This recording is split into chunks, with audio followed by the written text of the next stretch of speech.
Pero por favor, antes de nada, verificar sus notas en el sistema académico. Sus notas en el sistema académico ya deben estar puestas simplemente para que lo puedan apreciar. ¿Ya? Por favor, vayan abriendo el sistema académico, verifiquen sus notas. Mientras yo voy haciendo un repaso de lo visto en la clase anterior.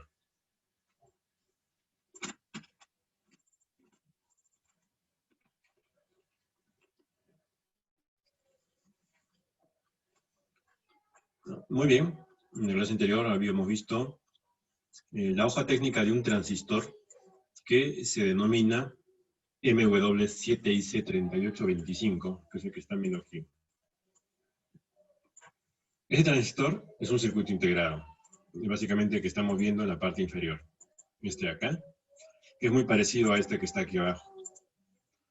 Esos transistores tienen dentro de ellos un conjunto de otros transistores que los hacen trabajar en grupo, en cascada, para cumplir ciertos requerimientos. ¿Ya? Entonces es lo que vamos a analizar ahora en este momento. ¿No? Un segundo, por favor.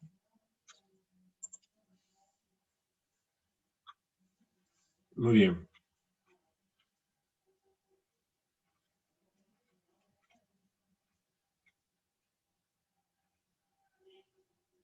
Entonces, para poder verificar bien la performance de estos dispositivos, es necesario ver, como dijimos en la clase pasada, su hoja técnica. Y en la hoja técnica tenemos que es para aplicaciones WiMAX, en este caso, de 28 voltios de polarización y una potencia de salida de 3.6 a 3.4 a 3.6, que lo vamos a subrayar acá. Y acá nos indica una frecuencia, 3600, pero si leemos las hojas técnicas más hacia abajo, vamos a ver que también trabaja entre 3400 y 3600. ¿Ya? Entonces, nosotros habíamos dicho, ¿y cómo se hace para adaptar la impedancia de este dispositivo en condiciones de banda ancha? Y para responder esa pregunta, habíamos visto, bueno, en primer lugar, reconozcamos la entrada y la salida del transistor, que viene a ser básicamente esta de aquí, la entrada, y la salida por aquí. Entonces, nuevamente, una vez que hemos reconocido estas entradas-salidas, vemos que el fabricante nos da unas características de las cuales las más importantes vienen a ser las relacionadas con la potencia. Vamos a buscar un poco estas características de potencia que deben estar indicadas por aquí. Un segundo. Acá, ¿ven? En esta parte pueden ver ustedes Power Gain, Power Add Efficiency, Import 2 con los valores respectivos. Entonces tienen esos números. ¿Ya? Ahora bien, estos números normalmente deben cumplirse por igual en todas las frecuencias, de 3400 hasta 3600. Entonces, vamos a ver cómo se hace para hacer la readaptación. Y para ello habíamos empezado de una tabla que el fabricante nos da, que es esta de aquí. Es la tabla de la parte inferior, esta que nos dice el dispositivo transistorizado, es este símbolo de acá, al cual es necesario que el ingeniero le coloque una red de adaptación de entrada y una red de adaptación de salida. ¿Ya? Cuando se le coloca una red de adaptación de entrada, evidentemente un circuito pasivo que puede ser en pi, en L o cualquier otra forma, este va a presentar una impedancia de fuente, ¿ya? Z source. Y una impedancia de carga es lo que va a presentar el circuito de adaptación de salida. Si nosotros somos capaces de diseñar un circuito de adaptación de entrada que cumpla o que nos genere como Z source todos y cada uno de los valores que estamos viendo acá, a las frecuencias que están indicadas aquí, hasta la última de 3600, entonces hemos hecho indudablemente una adaptación de entrada en banda ancha, de 3400 a 3600. Y lo propio, si nosotros hacemos lo mismo con el circuito de salida, vamos a ponerlo aquí, si con este circuito que está acá, nosotros somos capaces de conseguir impedancias que están en este orden, 2, 3, hasta la última, esas frecuencias, entonces nosotros habíamos hecho también pues una adaptación de banda ancha, ¿no? Y es lo que tenemos acá. Pero veamos un poco más, y ahora viene la clase nueva, ¿no? ¿Qué es lo que hay detrás de todo esto, ¿no? Esto que vemos aquí, digamos, a nivel de teoría, en primer lugar, en los libros no hay. ¿Ya? Tal como está presentado aquí, en los libros no hay este material.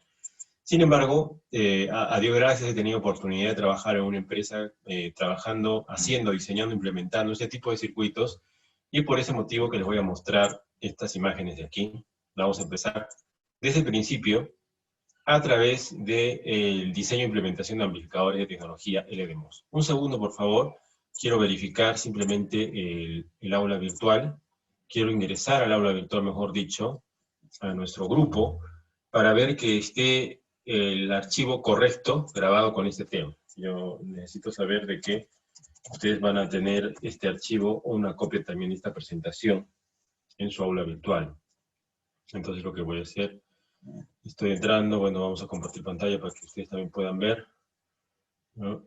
Ok, entonces estamos en la parte del grupo B, análisis de circuitos de alta frecuencia, y aquí vamos a ver la semana 7 tenemos allá falta, ¿no? Tenemos adaptación de banda ancha únicamente, ¿no? Que es la hoja técnica del transistor, pero necesitamos añadir además este material adicional que viene a ser el caso de estudio.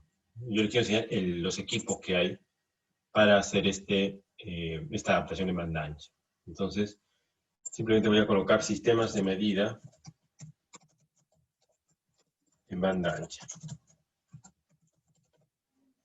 Entonces aquí elijo este archivo. Vamos a ver si lo encontramos.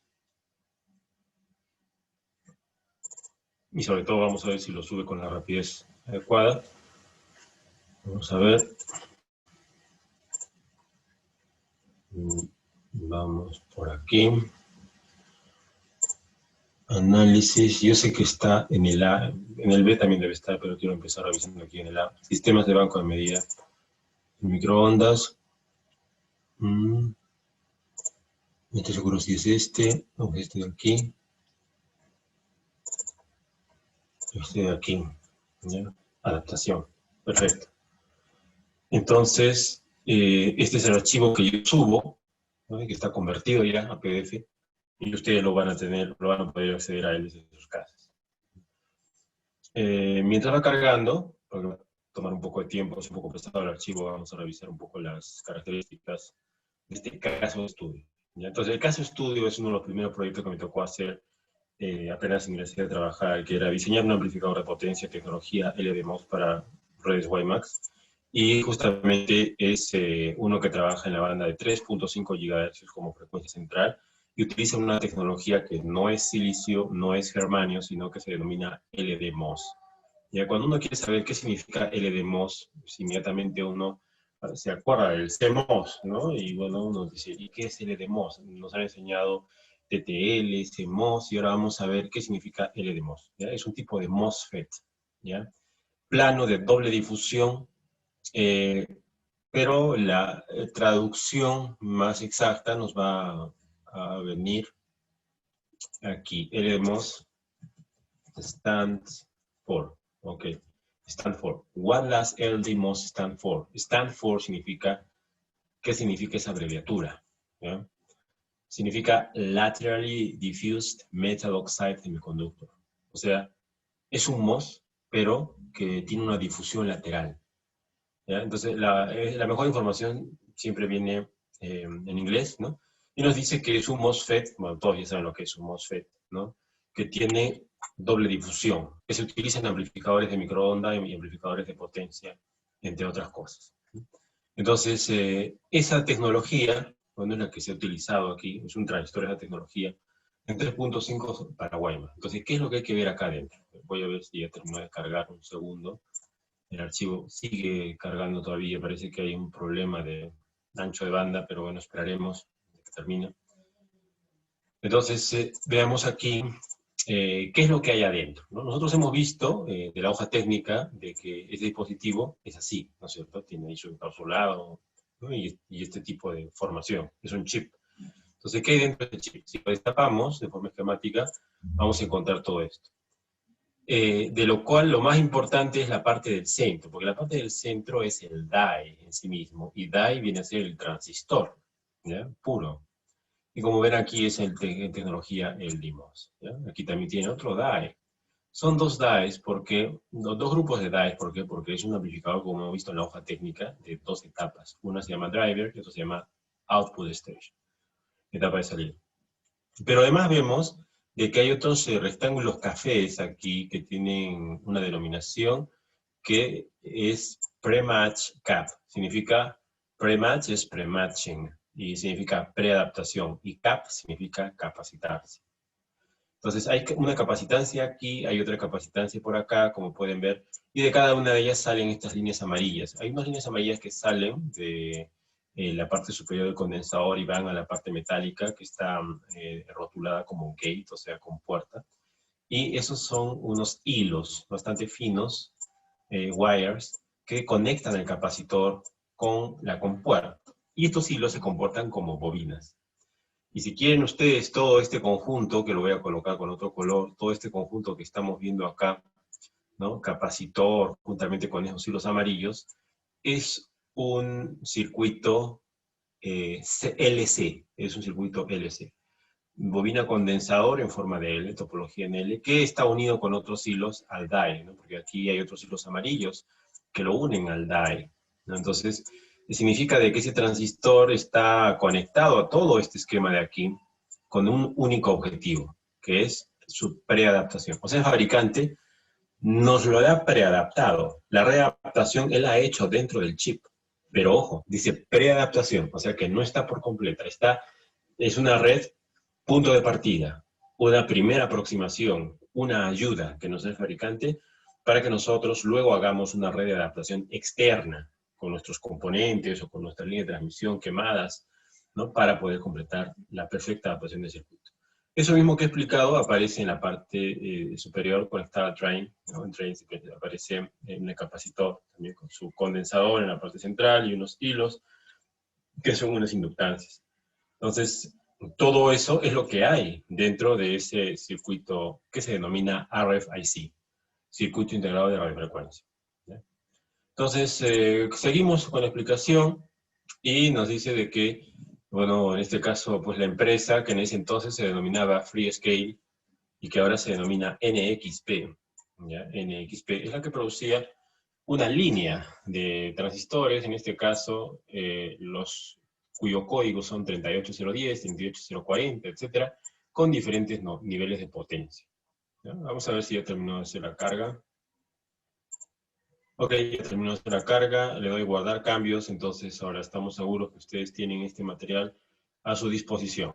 ¿Ya? Tenemos aquí entonces el material de sistemas de medida en banda ancha, para que lo puedan ver. Ok, pero sigamos explicando entonces nosotros con detalle qué es esto. ¿Ya? Entonces lo que acabo de decir anteriormente se resume en una tabla, que es la siguiente, ¿no? Hay tres dispositivos WiMAX, mejor vamos a cambiar el color para poder estar haciendo una diferencia mejor. Dice, the three WiMAX LD MOSFETs at a glance, ¿no? O sea, los tres transistores FET LDMOS para WiMAX en una pincelada, ¿no? Y nos pone tres modelos, ¿no? Como pueden ver, las letras son igualitas, solo se diferencian en estos dígitos de acá. En los dos últimos números hay una diferencia y esa diferencia hace alusión a la potencia de salida. O sea, no es por casualidad que tiene 10, 40 y 75, sino porque esos números le han puesto porque su potencia de salida pico es eso, 10 vatios, 40 vatios, 75 vatios. Entonces, estos transistores, bueno, tienen una ganancia típica, expresada en decibelios, una eficiencia y un voltaje de polarización que nos permite trabajar el fabricante, ¿no? Aquí ven otra potencia que se llama potencia promedio, potencia de salida, que es dependiendo de la aplicación. Muchas veces el que diseña o el cliente no quiere sacar la potencia máxima de estos transistores, sino solamente una pequeña parte, porque quiere en su aplicación, bien sea alcanzar distancias pequeñas, bien sea hacer un amplificador bastante lineal, pero en todo caso se puede trabajar con un rango de potencias hasta el máximo indicado por esta columna, que son las potencias pico. Muy bien, entonces una vez que tenemos esto en claro, vamos a revisar el caso de estudio de un amplificador que se denomina 7IC3825. ¿Saben qué es esto? Es la misma hoja técnica que les he mostrado hace poco, ¿ya? Desde el diseño hasta el nivel de manufactura. Entonces, como ya se ha mencionado, es una RFIC de 2 etapas, ¿ya? Que tiene básicamente una funciona como driver y otra funciona como etapa de potencia, también conocida como salida. Entonces, este diseño da el mejor compromiso entre eficiencia y linealidad y potencia. Entonces, ¿cómo funciona esto? Esto que están viendo ustedes aquí es una retícula, ¿ya? ¿Y qué es una retícula? La retícula es una parte de un die. Vamos a poner aquí die, ¿ya? Oh, perdón, me he equivocado. Lo que hay que poner es la palabra wafer. RFIC, ¿ya? Wafer, oblea en español, imágenes para ver de qué se trata. Es esta, vamos a ver así, ok. Wafer viene a ser esto de acá. Seguramente cuando han estudiado dispositivos electrónicos les han mencionado. Cuando se fabrican transistores, se hacen en unos discos, ¿ya? Y en esos discos se colocan retículas, ¿ya? Y cada uno de estos cuadraditos de acá es equivalente a uno de estos señores de acá. Y cada uno de esos de ahí es un transistor 7IC3825 de la hoja técnica que yo les he enseñado. Entonces, repito, ustedes tienen que saber como ingenieros de que esto se llama wafer, el disco. Cada cuadradito se denomina die. Y dentro de cada cuadradito están los transistores. Todos estos cuadraditos más chiquitos de aquí, estas líneas, son los transistores, ¿ya? Incluso aquí, bueno, pueden tener bobinas, condensadores, impresos en forma de líneas. Esta es la máquina que fabrica los wafers, ¿ya? Entonces, esto de aquí es lo que se usa actualmente y se seguirá utilizando para hacer transistores para 5G, 6G y las generaciones superiores. Todo es a nivel microscópico, pero evidentemente cuando uno tiene este wafer con tantos dies, entonces uno tiene que cortarlos y cada uno de estos que se corta se mete en el encapsulado, ¿ya? En el encapsulado que tiene sus patitas y uno le tapa, ¿no? Le tapa con una cajita que se llama package o se llama también encapsulado propiamente dicho, ¿no? Generalmente de cerámico, material cerámico. Muy bien, entonces ya sabemos ahora a qué me refiero cuando yo hablo de la palabra wafer y cuando hablo de la palabra die. Entonces estamos mostrando esto de aquí. Entonces, justamente lo que les decía, uno de estos señores que están aquí, uno de estos de acá, es pues el 3825, nuestro transistor. O sea, uno lo corta y tiene pues las dos etapas, ¿no? Tiene aquí la primera etapa que es todos estos dos de aquí son driver y estos de aquí es etapa de salida. Y aquí tienen además, pues evidentemente, la etapa de adaptación, ¿no? Perdón, eso que dice interstages, eso es la etapa de adaptación. Muy bien, continuamos y ahora vamos a ver algo más interesante, que es una fotografía a microscopio de este circuito. ¿No? La fotografía a microscopio nos muestra ya de forma más real lo mismo, ¿no? Este es el die, el transistor, el núcleo, el corazón. Este de aquí es el condensador. Y este condensador tiene hilos, son estas líneas de aquí, estas líneas verticales son hilos, hilos, hilos, hilos, que van hasta la patilla, que puede ser el gate. Y aquí otros hilos que lo unen con el die. Acá hay otro condensador, este rectángulo rosado de acá es otro condensador y tiene hilos hacia la parte superior que viene a formar la red de preadaptación. Muy bien, entonces, una vez que tenemos esto, vamos a continuar con nuestra información. Esta es otra forma de ver lo mismo, ¿no? O sea, cuando uno mete el die en el transistor, ¿no? El transistor es una cajita, ¿no? Que tiene sus terminales. Entonces se ve así, más o menos a nivel de diseño, ¿ya? Y luego, cuando uno quiere hacer medidas de potencia y eficiencia, se utiliza un sistema que se denomina Load Pull System, ¿ya? Y esto es muy importante. Lo distribuye una empresa que se llama Mori Microwave, pero también otras empresas. Entonces vamos a ver la página web de Mori, a ver si tenemos, si podemos abrirla.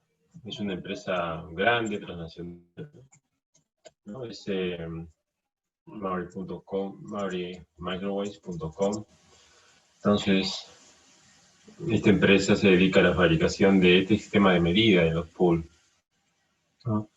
Ahí pueden ver todos los aparatos, los equipos electrónicos, ¿no? Por ejemplo, pueden ver ustedes aquí, ¿no? Carta de Smith, aquí, este es eh, alicates, tornillos, cargas adaptadas, aquí está el VNA, ¿no? Esto se llama tuners, ahorita lo vamos a ver.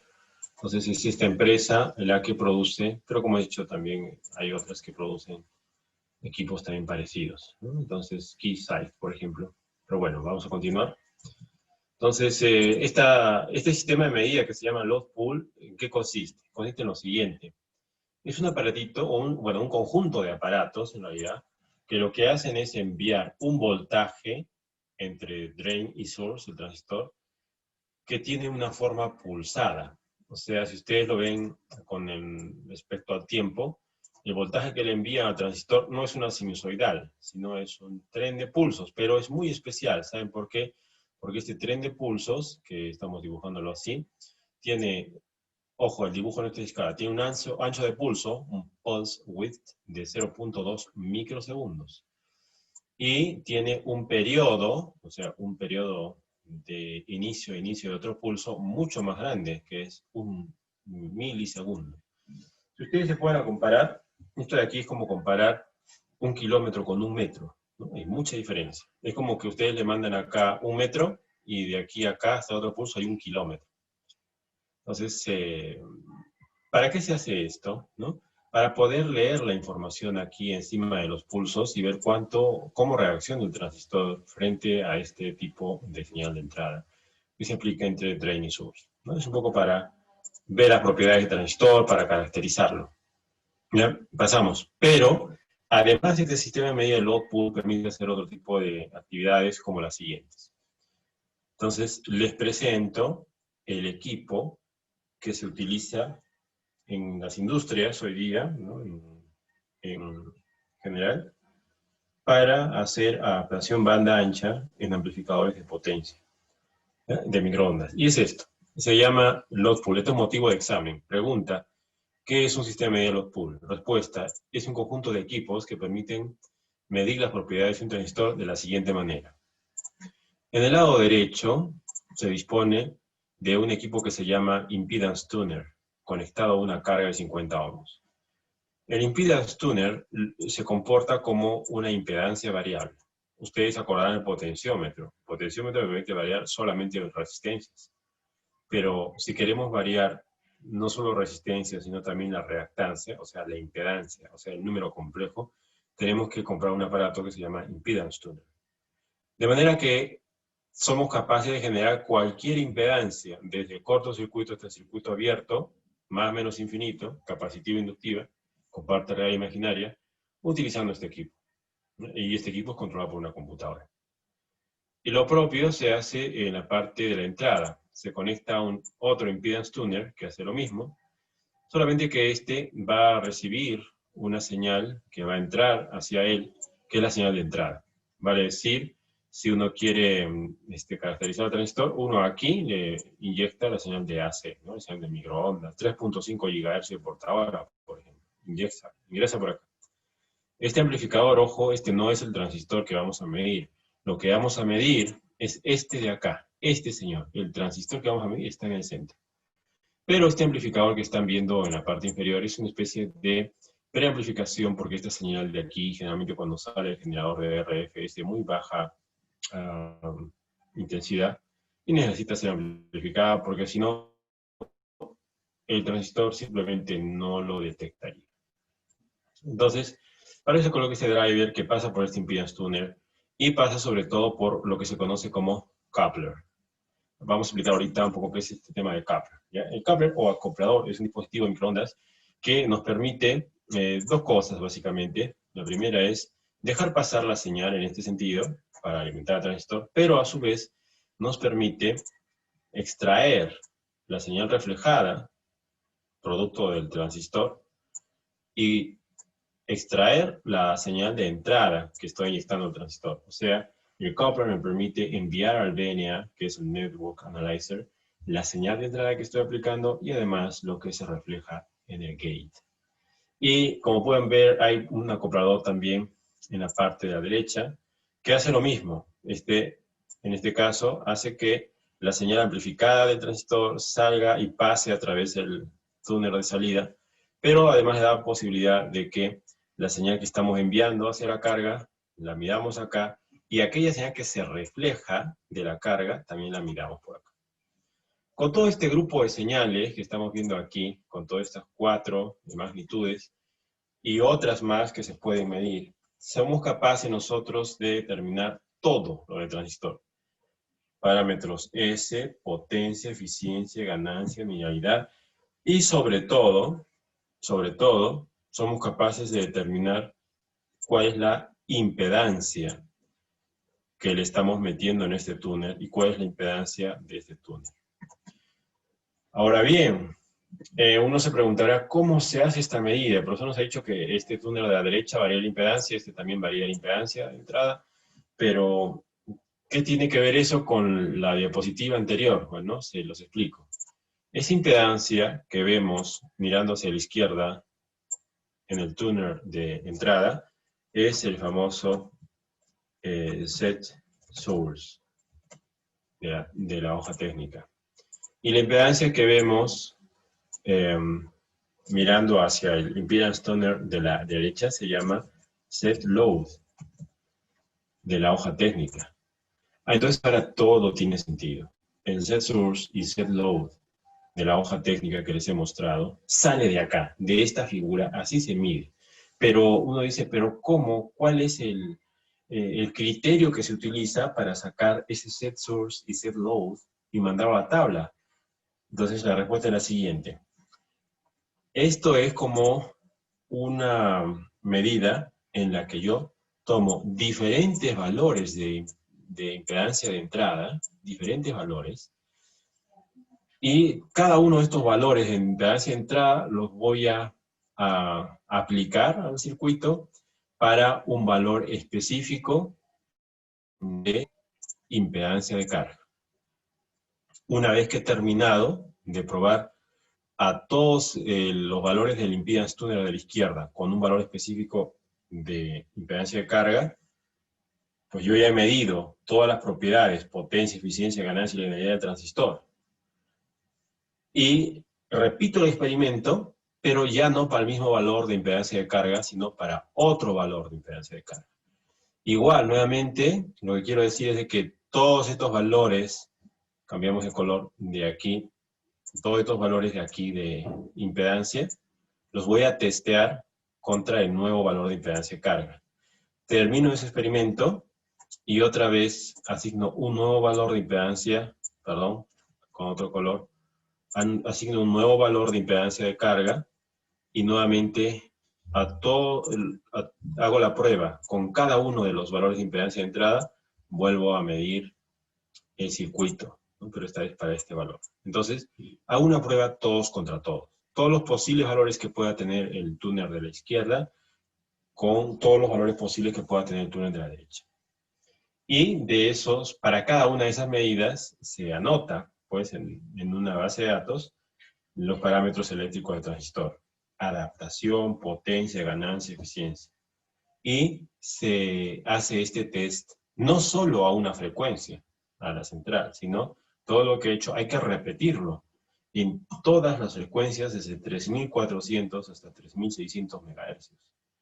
O sea, es un análisis largo, ¿no? Todas las impedancias de set source contra todas las impedancias de set load, pero metiéndole señales, como acabo de indicar aquí, no solamente a la frecuencia de 3500, sino 3400, 3401, 3402, 3403, diferentes frecuencias, ¿no? Y se hace un barrido de todas las impedancias de acá, con un barrido de todas las impedancias de acá, y todos los resultados se muestran aquí, ¿no? Entonces, una vez que se tiene esa cantidad de data, ¿no? De impedancias a la entrada, impedancias a la salida, y las potencias y las ganancias y las eficiencias que soy capaz de obtener, uno hace una selección y dice, el mejor, o la combinación ganadora, el par ordenado óptimo a 3400, vamos a poner con otro color, que me produce los valores óptimos de potencia, eficiencia, ganancia y energía, digamos, es esta impedancia de acá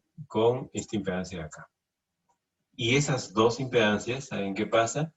Esas dos impedancias la anotan en la tablita que está acá. Vamos a ver la tablita nuevamente. Aquí, ¿no? Ahí anotan el valor óptimo de impedancia de fuente y de carga a una frecuencia dada, en este caso del 1400, que hace que se tengan los mejores valores de potencia, eficiencia, ganancia, linealidad, ¿no? Entonces, así es como se obtiene esa tabla. El fabricante lo hace así, usa estos aparatos, saca esos valores y a nosotros nos lo da en forma de tabla. Para que nosotros como ingenieros hagamos un circuito, ¿no? Aquí, tal que ese mismo circuito, sin tocarlo, me produzca, como ya dije anteriormente, todos estos señores de aquí, en todas las frecuencias que indica la tabla.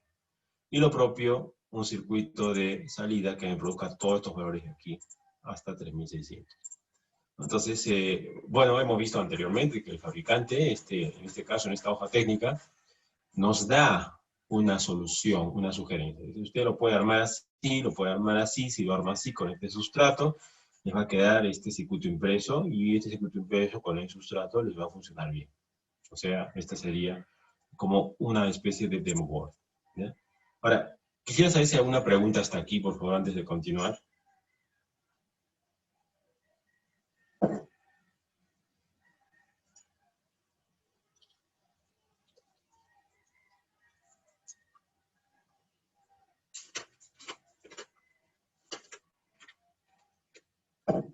¿No hay preguntas?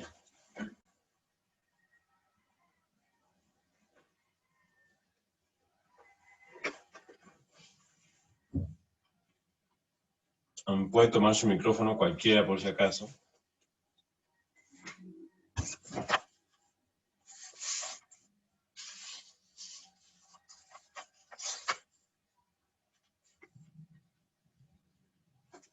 Muy bien, entonces continuamos.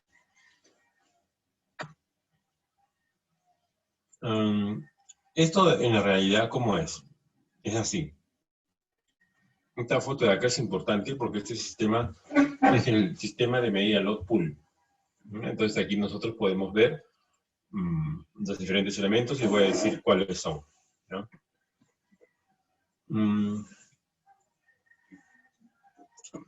Con flechas, vamos a ver.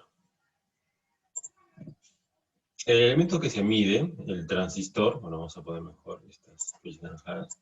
El transistor está aquí, ahí abajo está el transistor, es el elemento que se mide. Es pequeño y, como pueden ver, tiene un microscopio en la parte superior. Los tuners, que les he dicho, el túnel de entrada es este de aquí, y el túnel de salida es este de acá. Esos son los tuners. La parte de la señal que se inyecta viene de acá. Este equipo que estoy señalando acá, este es un generador de señal, o generador de RF, ¿ya? Ese equipo lo que hace es enviar por un cable, no sé si lo podemos dibujar al cable, este cable que viene por aquí, viene por acá, da vueltas, baja por acá abajo, y finalmente entra por acá, y este señor, esta potencia viene por acá, pasa por el túnel, pasa por este cable, llega al dispositivo. Aquí se amplifica la señal, sale grande la señal, pasa por el túnel y llega a un power meter, una carga. ¿Ya? Más o menos así es el recorrido, ¿ya? Ahora, bueno, entonces ya hemos explicado a este señor, sabemos quién es, ¿ya? Generador. Este aquí es el VNA. Este VNA lo que hace es analizar los parámetros S, incidentes reflejadas del transistor, ¿ya? Otra cosa que tenemos por aquí es la presencia de las fuentes de alimentación, porque evidentemente el transistor, este señor de acá, tiene que estar polarizado, ¿no? Entonces hay una polarización con esta fuente y esta fuente, ¿no? Hay dos fuentes para polarizarlo. Y luego, cuando se quiere medir la potencia, se dispone de este dispositivo que está acá. Este dispositivo viene a ser un analizador de espectros. También cuando se quiere medir la potencia, se puede utilizar otro aparato como este de acá, que es un power meter, medidor de potencia, que como ven está conectado con un cable, ¿no? Que viene por aquí, ¿ya? Hasta acá. Esto de aquí se llama la cabeza o header, el cabezal del power meter, ¿no? Entonces mide la potencia. Y acá este medidor de potencia, power meter, también hace lo mismo, pero para potencia de salida. Entonces este power meter mide la potencia de salida y este power meter la potencia de entrada. Y luego vemos la presencia de este bloque que está aquí. Este bloque que está acá es una interfaz que permite controlar ¿qué? Este computador que está acá le va a permitir controlar a estos tuners que están acá y además a cada uno de los aparatos que están acá. Entonces, este es un sistema de medida automatizado. Este señor tiene un programa que por un puerto controla todos los instrumentos que están acá.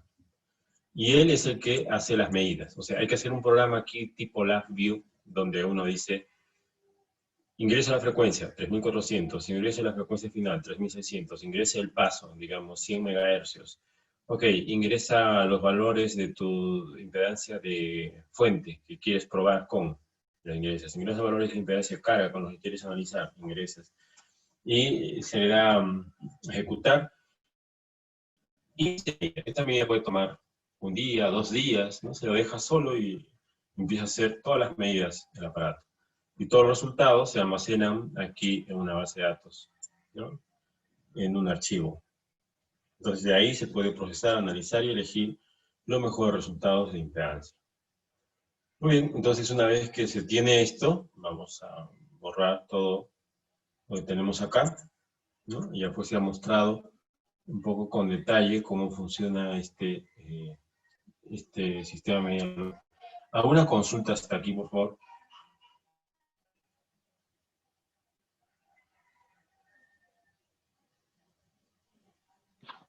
Ingeniero, una pregunta. Sobre ese power meter, ¿se refiere a que es igual que un batímetro o es diferente al batímetro? No, sí, es igual que un batímetro, solamente que este es digital. Pero sí, es igual. Uh-huh. Ahí, gracias. Ok. Sí, es básicamente un aparato que nos permite medir la potencia, ¿no? Y en este caso lo utilizamos para medir la potencia de entrada a la izquierda y la potencia de salida a la derecha, ¿no? Me imagino que ustedes ya han manipulado batímetro, ¿no es cierto?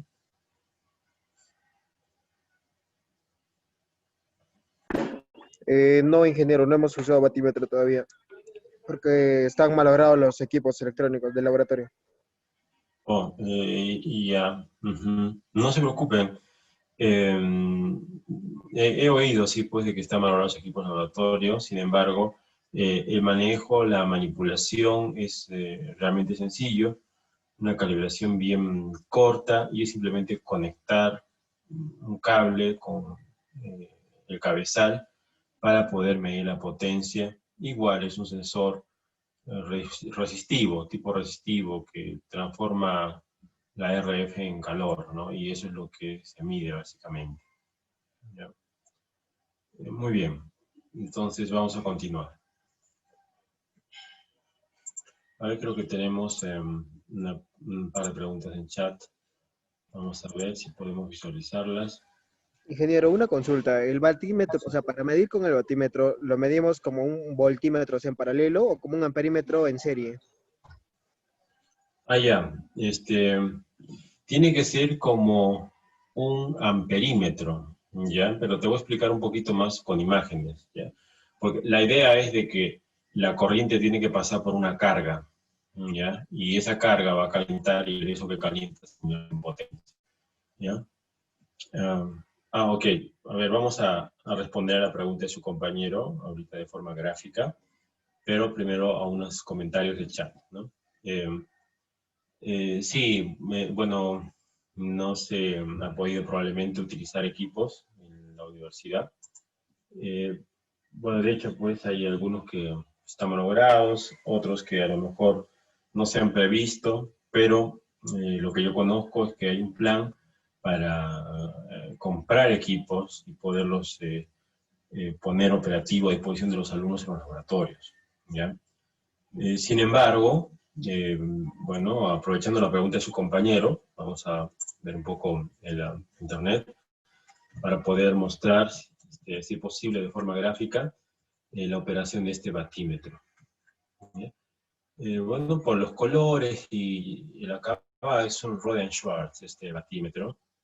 Lo pueden ver, incluso aquí dice milliwatts, dice, bueno, pero vamos a ver la pregunta de su compañero, el tipo de conexión. Entonces vamos a poner power setup measurement. A ver, vamos a ver. Vamos a ver RF, creo que también tengo que poner aquí. RF measurement. Vamos a ver, y vamos a ver imágenes. Bueno, siempre esta página Microwaves 101 es buena porque da información interesante, sencilla. Espero que lo pueda poner aquí. Aquí nos habla, por ejemplo, del power heads, o sea, las cabezas. Acá está el batímetro. Ok, entonces, vamos a ponerlo aquí. Esa es la cabeza, ¿ya? O sea, esto de aquí, vamos a ponerlo. A ver. HP. Sí, este es un HP. Un batímetro HP.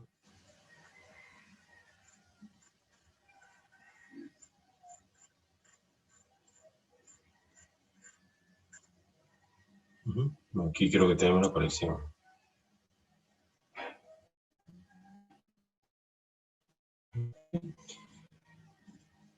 Bien, pues esto creo que lo dice todo, ¿no? Esa es la conexión del batímetro. Vamos a intentar leerlo. Dice, mirando la figura 2, bueno, antes de explicar la figura 2, y yo quiero explicar en primer lugar cómo se conecta esto. Vamos a colocarlo, a encontrar la figura adecuada. Un segundo, por favor.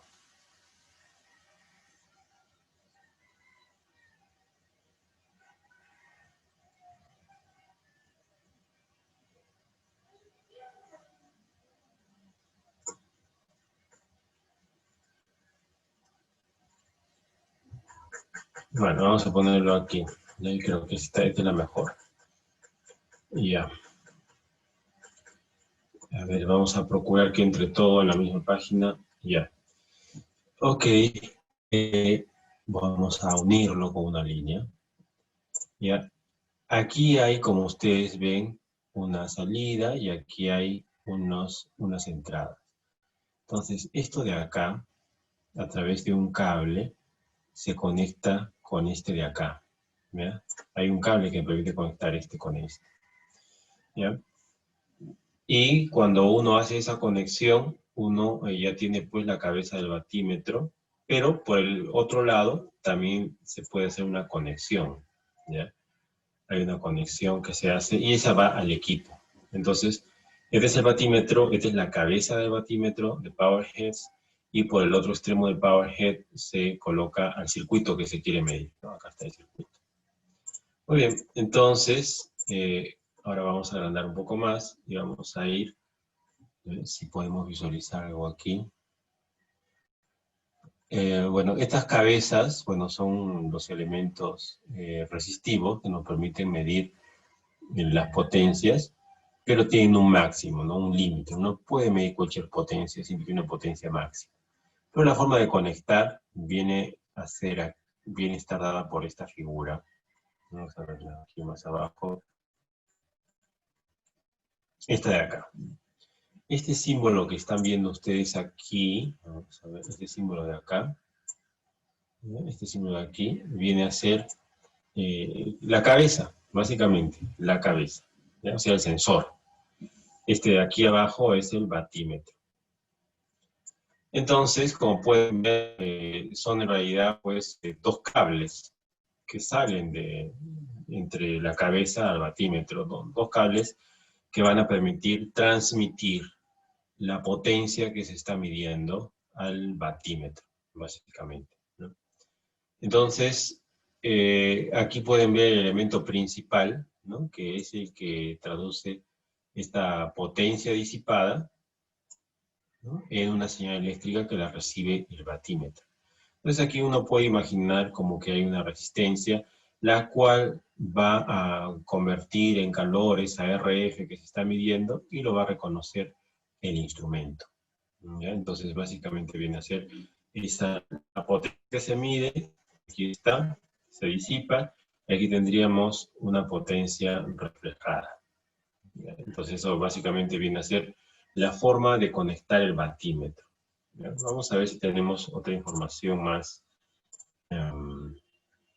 en videos aquí o en imágenes. Vamos a poner un poco aquí, avanzamos, ponemos imágenes para ver si hay un dibujo más claro. No lo tenemos por aquí. Tal vez podemos buscarlo aquí en videos. Okay, RF power measurement made easy. This is de YouTube. Basic power measurements using button. Yo creo que es esta de aquí la que tenemos que ver.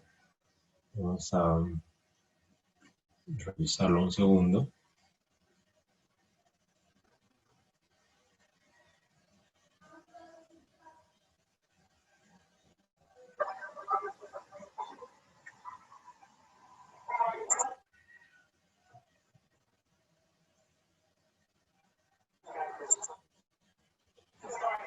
No, me parece que este no es, porque no sabe. No voy a hacer una última prueba simplemente para ver, porque a lo mejor no está colocado aquí, Power Meter. Vamos a poner HP, Power Meter, y RF. La prueba setup, ¿no? RF. Sí. Power Meter. Estoy aquí. A ver, esperamos el resultado.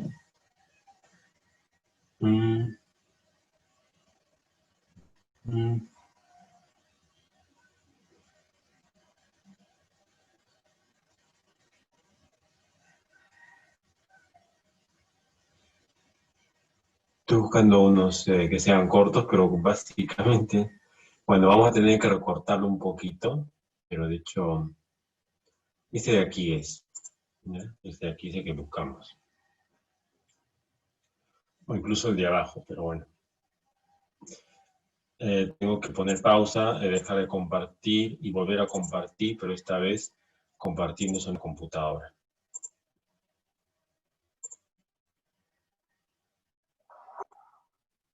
Hello, so on the bench today we have an Agilent E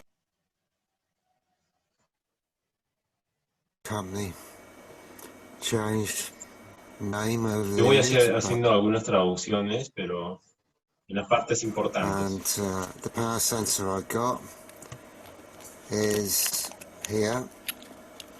It's an 8482A power sensor, 50 ohm input.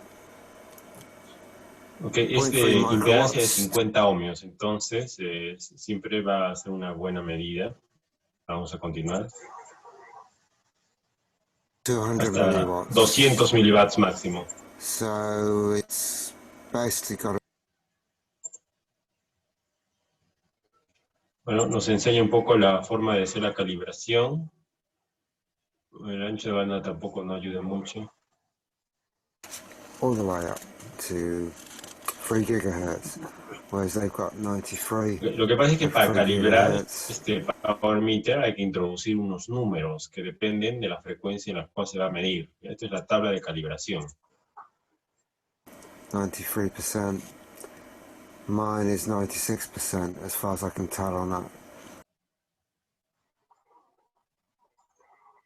I've done with that, and that's the one I've got turned on.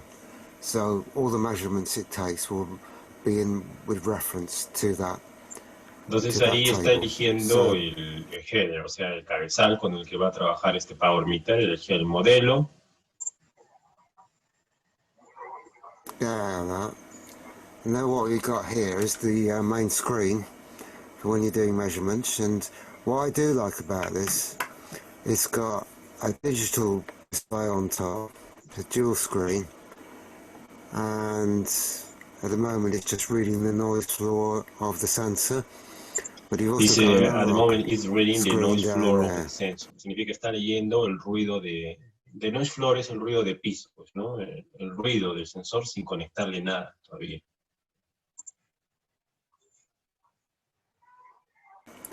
Which is like a bar graph, I guess you could say. Power into it. But I wouldn't.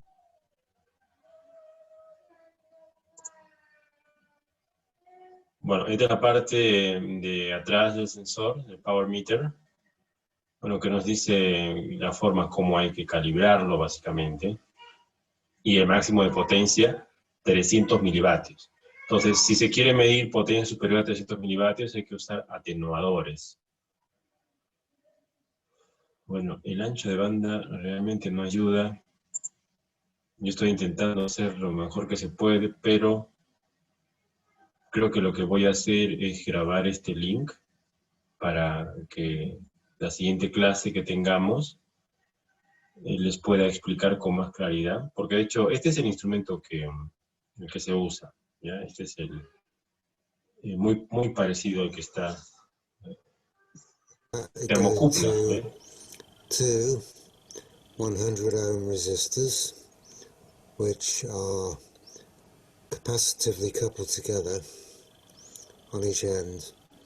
So effectively at RF they're going to be a 50 ohm load, and on each resistor, imagining these are very tiny little resistors, you've got a thermocouple on each resistor, and the thermocouple will sense the heat change as you apply power to the thing.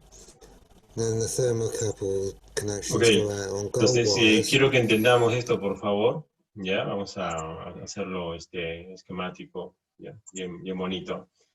La señal de entrada viene por acá entra la señal, ¿ya? Tiene su condensador de paso, y como es una señal de RF, va a haber esto aquí, va a haber este arreglo en paralelo, ¿ya? Bueno, en realidad es una resistencia de 100 vatios, otra de 100 ohmios, otra resistencia de 100 ohmios, aquí un condensador y aquí otro condensador, ¿ya? Eso es lo que... Pero el video también acaba de mencionar la palabra thermocouple. Thermocouple es esto de aquí. Este símbolo, ¿no? Lo vamos a poner un poco más grande, mejor con este de aquí. Esto que está aquí, así, el puntito así y así, es el símbolo de la termocupla. Cuando ustedes vean eso, bueno, si quieren lo hago así. Cuando vean una cosa así y así, esa es la termocupla, donde esta parte de acá es la junta de la termocupla. Ustedes saben, la termocupla mide, pues capta la calor, ¿no? Y esa calor la va a convertir en una diferencia de potencial.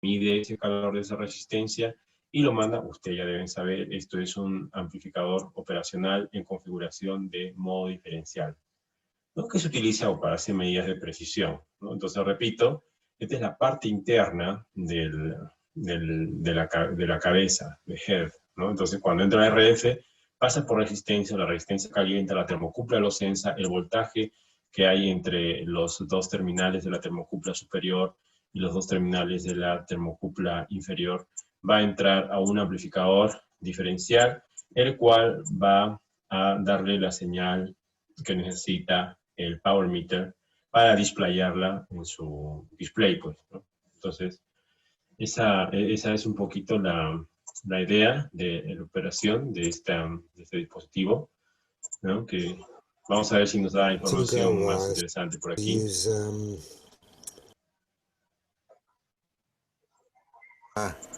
I've set up my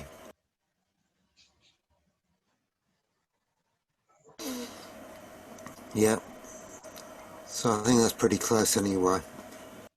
Bueno, aquí creo que vamos a ver si más adelante hace una medida. As near as damn it anyway. And what I'm going to do is This is one of my homemade attenuators. This is a Atenuador de 20 20 dB dB. homemade attenuator. I did a video on how I made this. And when I made it, I tried to make it as perfect as possible. And it was fairly flat, right up to nearly 2 gigahertz. That was testing it on a spectrum analyzer. But now I'm going to stick it on this and see what we achieve. I'm going to put this in series with the RF output, and I should get minus 20. But first, before I do that, I'll do a relative thing. If I press rel, that zeroes it out, right? Well, it should zero out. It does. So now I'm going to disconnect. Yeah, Ojo, es muy importante el inglés, esta información abunda en inglés, entonces a ponerse a aprender inglés. Acaba de decir de que va a colocar un atenuador de 20 decibelios a la salida de un circuito para tener una señal dentro del rango de medida del power head. Y bueno, ahora ese relative, o sea, el offset o la potencia que va a medir, la va a medir pues sin ningún offset y relativo a nada. ¿No? Va a medir la potencia absoluta.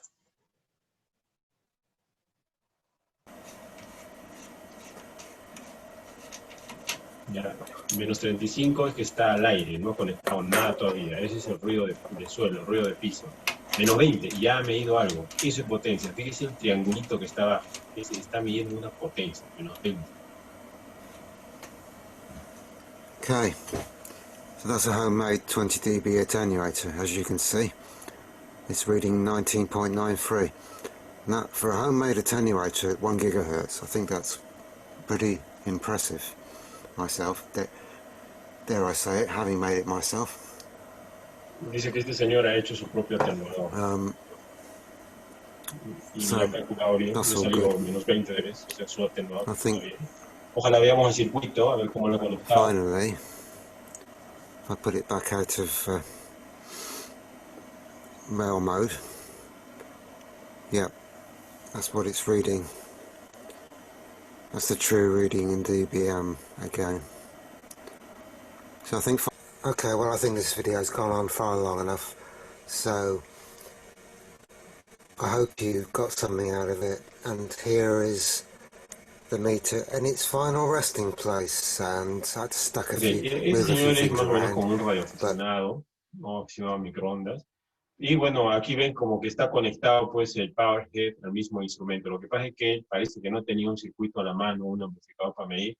Y lo que ha hecho este señor es sacar del puerto, vamos a ver, esto que está acá arriba, es un out, una salida de una señal de referencia del power meter. O sea, así como el osciloscopio tiene una salida que es una señal de referencia, que es una onda cuadrada de 1 kilohercio, este señor, el power meter, también tiene una salida de referencia. No es onda cuadrada, sino es una onda, es una señal en potencia, una RF de 50 MHz, que sale por aquí, ¿ya? La ha metido a la cabeza de power meter, y si uno tuviera pues ojos por abajo, vería que el cable viene por acá y regresa por acá y se mete aquí donde dice channel. Channel es la entrada del power meter. Entonces, ¿qué es lo que ha hecho este señor? Este señor lo que ha hecho es, ha medido pues la misma salida de la señal de referencia del power meter, pero le ha puesto pues su atenuador, ¿ya? Le ha puesto su atenuador y le ha conectado a la cabeza del power meter, y esa señal pues la ha medido con el mismo instrumento. ¿Ya? Simplemente para verificar, ¿no? He hecho un trabajo así. Entonces, esa es la forma cómo se utiliza este instrumento. El link me parece bastante interesante, creo que también hemos tenido un poco de suerte, ¿no? Por haberlo encontrado. Yo de todas maneras voy a colocar aquí, estamos nosotros, grupo B, semana 7, y voy a colocarlo aquí como link power meter para que lo puedan tener como referencia. De nuevo, documento de texto, link power meter, y aquí ponemos el enlace, ¿ya? Y lo cerramos aquí, lo guardamos acá. Y en su aula virtual, vamos a colocarlo, a ver, voy a dejar de compartir pantalla un segundo, por favor, simplemente para colocar aquí URL, la semana 7 estamos aquí. con el enlace de este Power Meter. Bueno, está un poco lenta la internet, pero bueno, vamos a ver aquí. Link Power Meter. ¿Está? URL externa, esta vamos a poner aquí. Guardamos cambios. Ya está. Listo. Muy bien, entonces de esa forma ustedes ya tienen la información que solicitaron. ¿Alguna consulta más, por favor?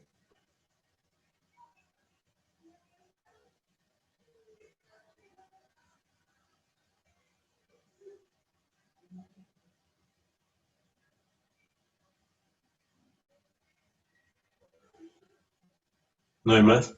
Muy bien. Entonces, vamos a terminar con la clase, ya básicamente para poder cerrar el tema, ¿no? De banda ancha. Estamos viendo equipo que se utiliza. Después, cuando uno usa estos equipos, obtiene como resultado, lo que ya les dije, ¿no? En varias frecuencias, varias impedancias. Y obtiene por resultados como ¿no? Que está acá abajo, básicamente obtienen resultados que dicen, a la frecuencia 3.3 gigas, por ejemplo, la impedancia de carga óptima es esta de acá. Y esta me produce tanto de potencia, tanto de ganancia, tanto de actuación, tanto de eficiencia. En 3.4, aquí, lo mismo, es otra impedancia que me produce esa potencia, esa ganancia y tal. Y así está 3.8. Simplemente por curiosidad, alguno lee estos números y ve aquí arriba las unidades, entre paréntesis, dBms. Uno tiene que saber que dBms es otra forma de denominar la potencia. En vez de medir en vatios, algunos ingenieros la miden en dBms, decibelios por miliwatt. Y si uno quiere saber qué es esto, por ejemplo, 46 dBms, ¿cuántos vatios son? Uno solamente tiene que venir a la página web de cálculos en línea y poner dBm to watts. Hacen esta búsqueda en Google y busca una calculadora en línea. ¿Ya? Y está Everything RF, dBm to watt calculator, Everything RF. Vamos a ver qué es lo que se obtiene aquí. Probablemente una paginita donde uno introduce el número 46 dBm, le damos clic en otro botón que dice calcular y nos va a decir cuántos vatios son. ¿Ya? Básicamente eso es lo que vamos a obtener. La internet está demasiado lenta. Bueno, mientras va cargando, nosotros vamos avanzando con el tema de aquí. Ya aquí, en esta figura, simplemente para recordar, nosotros hemos visto, ¿no? Para redondear ya antes de cerrar la sesión, que esto es una adaptación de entrada, y esto de aquí es una adaptación de salida. Entonces, esos circuitos funcionan así. Este circuito me tiene que generar todos los números de la tabla en todas las frecuencias de la tabla. Lo mismo acá. Y también quería añadir un detalle que es aquí hay una simetría. Si ven ustedes todo esto que está aquí arriba, es la imagen espejo, casi, ¿no? La imagen espejo de todo esto que está por acá. ¿Por qué? Fácil, la razón es sencilla. Porque para polarizar este circuito se necesita fuente de corriente en DC con mucho amperaje. Lo cual quiere decir de que esa fuente tiene que ser especial. Normalmente estos circuitos RFICs, en concreto para estaciones base, puede en DC estar consumiendo una corriente de 3 amperios, 5 amperios, ¿sí? Bien fuerte. Y si uno pone una fuente normal que tenemos en el laboratorio, no la va a hacer. Entonces, para eso, normalmente uno consigue 2 fuentes de voltaje, ¿no? De amperaje más o menos bajo, pero las coloca en paralelo. Y esas 2 fuentes en paralelo me van a generar una capacidad de corriente mayor para que pueda trabajar este transistor. Entonces, por eso se le ha colocado esos feeders o redes de polarización, tanto en la parte superior como en la parte inferior. Luego también una cosa que quería remarcar son estas estructuras de acá. Pero para ello primero vamos a ver si ya terminó de cargar nuestra página web de... sí, ya lo hizo. Everything RF Calculator. ¿Cuántos son? 46 dBm. Escribimos aquí 46. Damos clic en calcular. Y empieza un cálculo Y en la parte inferior nos va a aparecer el resultado en vatios. Bueno, habrá que esperar 39 vatios, pero para RF 39 vatios es bastante, ¿ya? Entonces, como les había comentado, otra forma, otro concepto que quiero que recuerden, es el concepto de esto que se conoce como mariposas o como stab radiales, ¿ya? Todo eso que está aquí se ha creado ¿para qué? Para aumentar el ancho de banda de esta red de polarización. Lo que pasa es que esta red de polarización, como ustedes ya saben, esta es una red de lambda cuartos, ¿no? Porque utiliza un transformador lambda cuartos. Y la desventaja de transformador lambda cuartos es que vale solo a una frecuencia. De nada gano yo haciendo una red de adaptación que me satisfaga los números de la tabla, tanto a la entrada como a la salida, o sea, banda ancha, si este señor de acá es banda estrecha. Si este señor, red de polarización de acá, si este es banda estrecha, por gusto he hecho todo esto, por gusto he hecho todo esto, porque este lo va a manobrar todo. Todo va a ser banda estrecha. Entonces existe la necesidad de crear redes de polarización de banda ancha, y una de ellas, una técnica que se usa para hacer eso, es añadir esta estructura. Si uno se pregunta esta estructura, qué es, de dónde viene y cómo se llama, simplemente lo que tiene que hacer cada uno de ustedes es escribir en Google esta palabra radial stab y vamos a poner microwaves 101 y en ella vamos a ver información bastante sintética, bastante metódica de este tipo de stabs. ¿Ok? Es bien sencillo.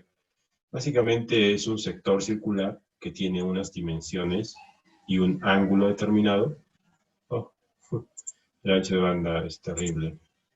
¿Ya? Que tiene un ángulo y una dimensión determinadas, de tal manera que amplían el ancho de banda del transformador de lambda cuartos. Que cargó. Entonces, ¿cómo lo ven? Ustedes véanlo así. ¿Bien? Vamos a... que ni las figuras cargan. Bueno, vamos aquí. Esta es la forma de representar una línea de lambda cuartos. Y si parto aquí en Open Circuit, aquí tengo Short, ¿no? Todos saben de que si aquí tengo el aire, ¿no? Si aquí es Open, infinito, en la parte inferior va a ser 0. Si yo saco la onda reflejada medida con este componente que se llama term, ¿ya? Resulta que la onda reflejada, perdón, va a tener esta característica. Vamos a intentar meterlo todo en una sola pantalla. Va a tener la característica que aparece en la figura azul. Donde dice DBS11, ¿saben qué significa?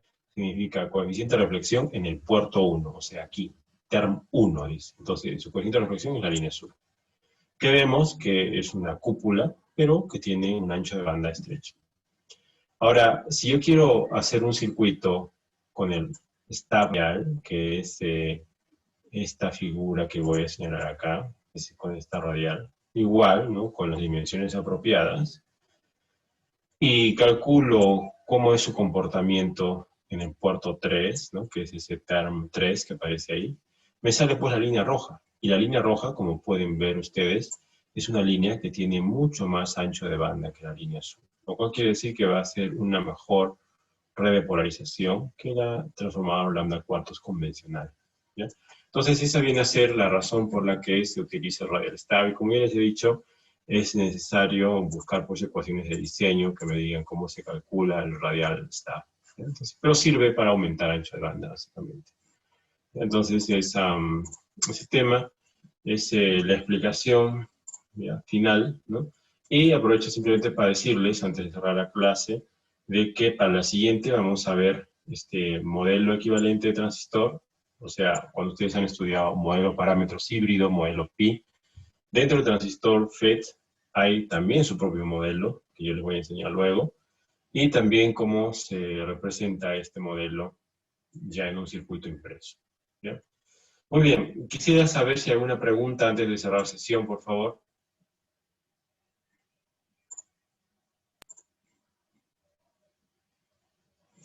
No hay. Muy bien, en todo caso, continuamos la siguiente clase. Muchas gracias. Que tengan un buen fin de semana. Hasta luego, ingeniero. Igualmente. Hasta luego. Hasta luego.